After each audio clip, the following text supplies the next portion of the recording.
Good morning दोस्तों, Pandey selection अड्डा में आपका स्वागत है। आज मैं एसएससी सीजीएल एग्जाम का जो भी जीके जीएस का क्वेश्चंस बना है वो मैं क्वेश्चंस जो है आपको डिक्टो करवाने जा रहा हूँ। देखिए किस प्रकार से क्वेश्चंस जो है बार बार रिपीट होते हैं। यही क्वेश्चंस जो है एसएससी सीजीएल एग्जाम में पूछे गए और फिर यही क्वेश्चंस फिर जो है रेलवे में बने थे। यही डिक्टो क्वेश्चंस फिर रेलवे में बने थे। देखिए कितने कितने क्वेश्चंस मैं कराऊंगा, जो कितना ज़्यादा इंपॉर्टेंट क्वेश्चन रहेगा हर एग्जाम के लिए। देखिएगा कितना ज़्यादा ये इंपॉर्टेंट क्वेश्चन जो आपको साबित होगा। देखिएगा चाहे वो रेलवे हो या चाहे वो एसएससी हो, अभी सीजीएल एग्जाम्स जो भी होने जा रहे हैं, ये कितना इंपॉर्टेंट क्वेश्चन ये आपको काम आएगा। इसलिए जो भी मैं क्वेश्चन में जीके जीएस करवाऊंगा वो आप लोग इंपॉर्टेंट से सिर्फ सुनिएगा और देखिए क्या आपकी ये क्वेश्चन आपके लिए था, क्या ये बन सकता था आपसे अगर क्वेश्चन ये आता तो। देखिए समझिए, उसके बाद मैं 25 क्वेश्चन जीके जीएस करवा रहा हूँ। उसके बाद फिर अगर आप लोग का कमेंट अच्छा रहा तो मैं जो कि पूरा डिटो जो है क्वेश्चंस मैथ का लाऊंगा प्रीवियस ईयर्स, और वही मैं करवाऊंगा। जो सीजीएल एग्जाम आगे एमटीएस के एग्जाम के लिए बहुत ज़्यादा इंपॉर्टेंट होगा। तो चलिए ज़्यादा बात करते हुए फर्स्ट क्वेश्चन मैं लेता हूँ। आप लोग जो है देखिएगा और आपको अगर आंसर होगा तो वीडियो को पॉज कीजिएगा और अपना खुद से आंसर मारने की कोशिश कीजिएगा, ठीक है। तो फर्स्ट क्वेश्चन आपके स्क्रीन पर यह है कि आधुनिक ओलंपिक स्वर्ण पदकों का प्रमुख घटक क्या है। जो आधुनिक ओलंपिक्स खेल जो खेले जा रहे हैं आज के डेट में, जो ओलंपिक्स खेल जो हो रहे हैं उसका जो है प्रमुख घटक क्या है, किस चीज़ से वो बना गया है। देखिएगा ये बहुत इंपॉर्टेंट क्वेश्चन है, कहाँ चला गया कि जो आधुनिक युग में जो खेल बन रहे हैं वही उसका प्रमुख घटक क्या है, ठीक है।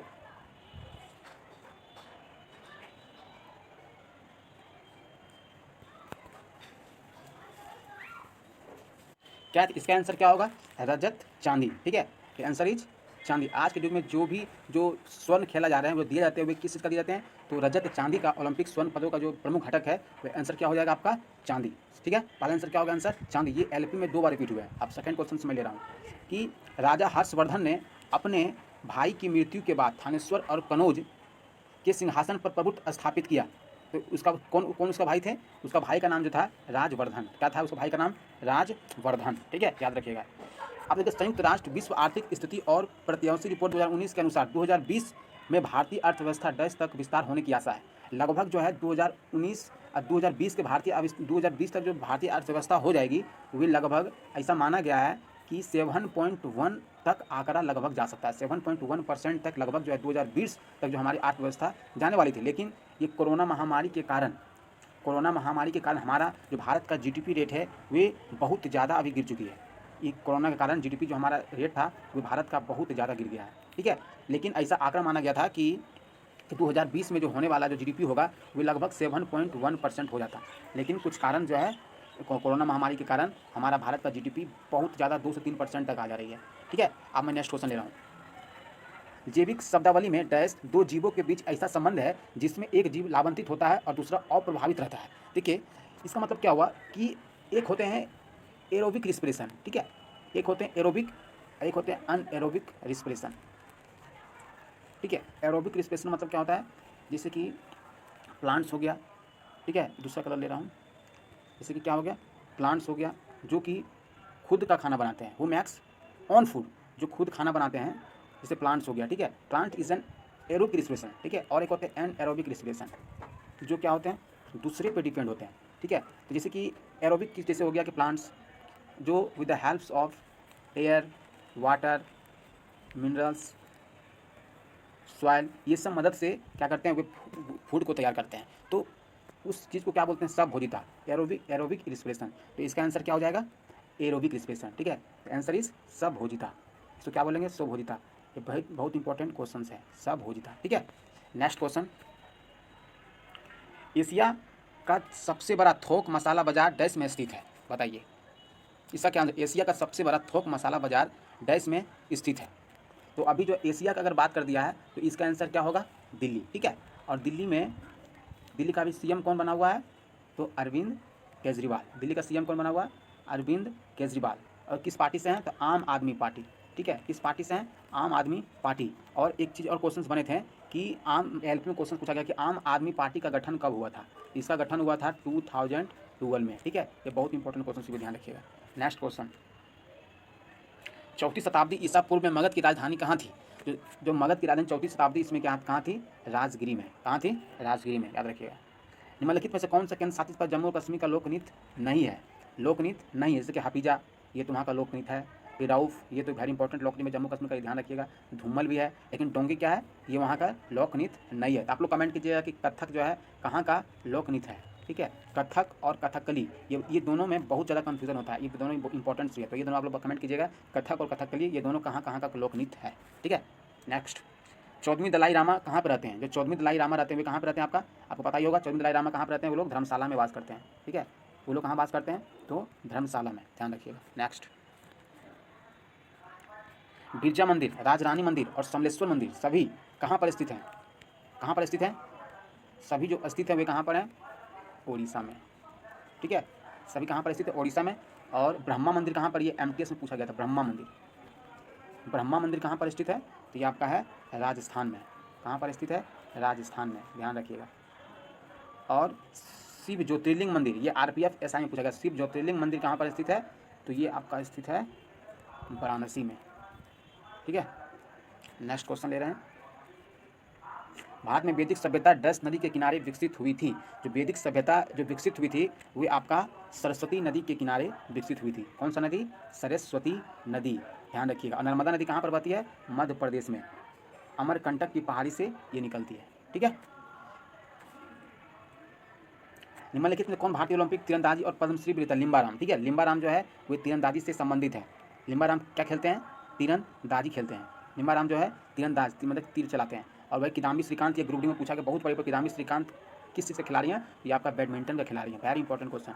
बजरंग पुनिया हरियाणा से हैं, जो कि क्या खेलते हैं? कुश्ती से संबंधित हैं, ठीक है। आप लोग बताइए, बलबीर शाह दोसांझ ये क्या खेलते हैं? डैश का गोल गुंबज मोहम्मद आदिल शाह का मकबरा है, ठीक है। मोहम्मद आदिल शाह जो मकबरा बनवाए थे वे कहाँ पे था पता है? वे आपका आंसर होगा बीजापुर, ठीक है। वे आंसर क्या होगा? बीजापुर। नेक्स्ट क्वेश्चन, 4वीं शताब्दी ईसा पूर्व में मगध की राजधानी को डैश के स्थानांतरित कर दिया गया था। इसका आंसर क्या होगा? पाटलिपुत्र। इसका आंसर क्या होगा? पाटलिपुत्र। और ये जो है कि वाराणसी में कौन सा मंदिर बताए थे? शिव ज्योतिर्लिंग मंदिर। शिव ज्योतिर्लिंग मंदिर कहाँ पर है? तो ये आपका वाराणसी में है, ध्यान रखिएगा, ठीक है। ये भी बहुत इंपॉर्टेंट क्वेश्चन है। नेक्स्ट क्वेश्चन, 14 जनवरी 2020 तक विश्व बैंक समूह के जो अध्यक्ष थे उसका नाम क्या था? डेविड माल्पस। क्या आंसर होगा? डेविड माल्पस। लेफ्टिनेंट जनरल ने 21 दिसंबर 2019 का थल सेनाध्यक्ष के रूप में जो पद संभाला था उसका नाम क्या था? मुकुंद नरावने। अभी भी ये हैं, ठीक है, अभी भी यही है, तो ये आपको याद रखिएगा। और आप लोग बताना है कि थल सेना अध्यक्ष तो वही पता चल गया। एयरफोर्स के अध्यक्ष कौन है और नेवी के अध्यक्ष अभी कौन है? ये आप लोग कमेंट करके बताना नीचे। देखिए ये बहुत इंपॉर्टेंट क्वेश्चन है कि ये बहुत बच्चा को ये चीज़ को बता नहीं पाया था। ये क्वेश्चन जो है ना एससीजीएल में बच्चा जब मैं एग्जाम दिखाए थे इससे बहुत बच्चा का इसका आंसर गलत मार के आया था, क्योंकि ये नाम ही गजब था। कभी इस चीज़ का नाम सुने थे हम लोग भी नहीं सुने थे, लेकिन इसका जो आंसर होगा ये जीरो फैमिलिया जो विटामिन ए की कमी से ये बीमारी हो जाता है। विटामिन ए कमी से और क्या होता है? नाइट ब्लाइंडनेस हो जाता है। ये बहुत इंपॉर्टेंट है, नाइट ब्लाइंडनेस मतलब आँखों में कमी होता है, ठीक है। और विटामिन के सबको पता है क्लॉटिंग होने लगता है। विटामिन के से क्या होता है? क्लॉटिंग की कमी से विटामिन के जो है ये कमी हुआ तो इसका क्लॉटिंग बीमारी हो जाता है, ठीक है। और विटामिन डी की कमी से पता है रिकेट्स बीमारी हो जाती है, ठीक है। और विटामिन सी से कमी जो होता है क्या नाम है? अस्कर्वी, ठीक है। नेक्स्ट क्वेश्चन ले रहे हैं, अप्रैल 2019 में डैश में वैज्ञानिक मानव उत्तकों का प्रयोग करके विश्व पहले त्रियामी 3D मुद्रित हृदय की रचना की। 3D विश्व की पहले 3D मुद्रित हृदय की रचना करने वाले देश इजराइल। ये भी वेरी इंपॉर्टेंट क्वेश्चन है। इजराइल देश है जो 3D जो है मुद्रित किए थे, ठीक है, जो हृदय का रचना किए थे 3 डायमेंशनल फिगर्स में, उसका जो आंसर क्या होगा? इजराइल, ठीक है, ध्यान रखिएगा। हर्षचरित्र कनौज के शासक हर्षवर्धन की जीवनी है जो उनके दरबारी कवि द्वारा संस्कृत में रचित है, ठीक है। जो हर्षवर्धन के द्वारा कौन सा बुक्स लिखा गया था उसका नाम क्या था? बाणभट्ट, ठीक है। दंडी तो पता है कुमार संभवम के द्वारा लिखा गया था। गुजरात में झील प्रस्तुत एक कृत्रिम जलाशय जो मौर्य शासन के द्वारा बनाया गया था। सुदर्शन झील बनाया गया था, ये पता होगा। ग्रहों के वैज्ञानिक चंद्रमा के चारों ओर विद्यमान पतले गैसीय आवरण को क्या कहते हैं? चंद्रमा का ब्रह्मंडल। चंद्रमा क्या बोलते हैं? ब्रह्मंडल। ग्रहों के वैज्ञानिक चंद्रमा के चारों ओर विद्यमान पतले गैसीय आवरण को क्या बोलते हैं? चंद्रमा का ब्रह्मंडल।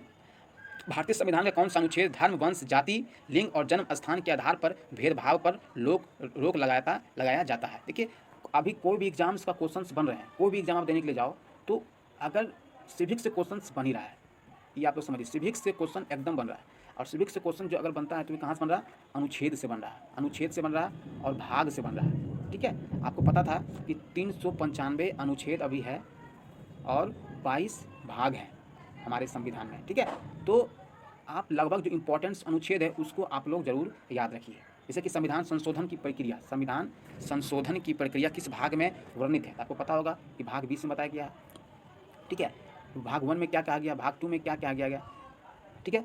तो इसी तरीके से आपको समझना है। जैसे कि देखिए, एक होता है कि अनुच्छेद 24, तो अनुच्छेद 24, एक होता है 23। बच्चे ये दोनों बहुत समझ, अगर बालात श्रम आएगा, अगर क्या आएगा, बलात् श्रम, ठीक है, बलात् श्रम का अगर बात करता है तो आपका 23 हो जाएगा। बलात् श्रम अगर बात करेगा तो उसका अनुच्छेद 23 हो जाएगा, ठीक है। अगर बात करेगा किसका, अनुच्छेद 23 हो जाएगा, ठीक है। बलात् क्या बताया अभी मैं, बलात् श्रम, बलात् श्रम का बात करेगा तो ये अनुच्छेद 23 हो जाएगा, ठीक है।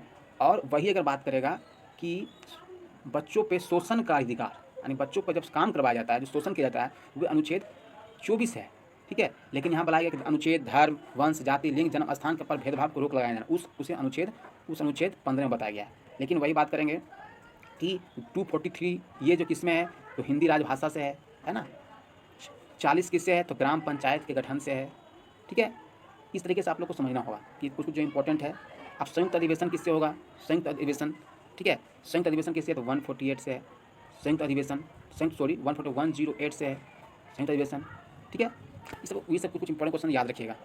नेक्स्ट क्वेश्चन, मई 2019 में अंतर्राष्ट्रीय मुद्रा कोष $6 बिलियन के कोष के साथ टेस्ट को जमानत देने के लिए सहमत हुआ। उसका आंसर क्या हो जाएगा, पाकिस्तान, ठीक है, the answer is Pakistan. Next question, उत्पादनों के साधनों को निजी स्वामित्व अर्थव्यवस्था की एक विशेषता है। उसका आंसर क्या होगा, इकोनॉमी से क्वेश्चन है पूंजीवादी। देखिए दो क्वेश्चन संविधान से बन गया है, जो कि आपको 4 नंबर दिलवा। भारत संविधान अनुच्छेद 17 से 17 के अंदर अस्पृश्यता का अंत, ये बहुत इंपॉर्टेंट क्वेश्चन है, अस्पृश्यता का अंत। लास्ट क्वेश्चन में जब है, विस्तार गर्मियों के दौरान एफिल टावर की ओर लंबा कर देता है। क्यों करता है, क्योंकि उसमें तापीय ऊर्जा के कारण, ठीक है, टेम्परेचर उसमें क्या होता है, हाई होने के कारण एफिल टावर क्या होता है, उसका लंबाई थोड़ा बढ़ जाता है, ठीक है, तापीय के कारण। देखिए ट्रेन का पटरी की गर्मी में भी थोड़ा गैप छोड़ देता है कि वो गर्मी में क्या होता है, धीरे धीरे हीट होकर फिर सटने लगता है, ठीक है। आंसर क्या हो जाएगा, तापीय हो जाता है, ठीक है, तापीय ऊर्जा जी। तो देखिए इसलिए जितना भी क्वेश्चन SSC CGL में पूछे गए हैं, आप देखना कि कितना आगे जो एग्जाम, जो भी पुनः आगे जो एग्जाम कोई भी गवर्नमेंट एग्जाम कंडक्ट करवाएगी, ठीक है, कितना इंपॉर्टेंट क्वेश्चंस है इससे रिपीटेड क्वेश्चंस अब जो बन रहे हैं एग्जाम में, वो हर क्वेश्चन, जितना भी क्वेश्चंस TCS पैटर्न्स पे कराई जा रही है, वे हर क्वेश्चन रिपीट है। चाहे वो LP का क्वेश्चन ग्रुप डी में डाला गया है, ग्रुप डी का क्वेश्चन RPF में डाला गया, RPF का क्वेश्चन RPF SI में डाला गया है, ठीक है। और उसी तरीके से SSC CHSL का जो एग्जाम हुआ, वो लगभग क्वेश्चन CGL में बने हैं। तो हर क्वेश्चन का नहीं मतलब क्वेश्चन जो बन रहे हैं वो क्या बन रहे हैं, रिपीट क्वेश्चन बन रहे हैं। The question is repeated now, ठीक है। इसलिए जो आपको ज़्यादा से ज़्यादा आपको क्वेश्चन जो करना है वो प्रीवियस ईयर्स पे ही आपको फोकस करनी है। तो कैसा रहा दोस्तों, हमको कमेंट करके बताइएगा। आज के लिए वीडियो इतना ही रखते हैं। वीडियो को देखने के लिए बहुत बहुत धन्यवाद।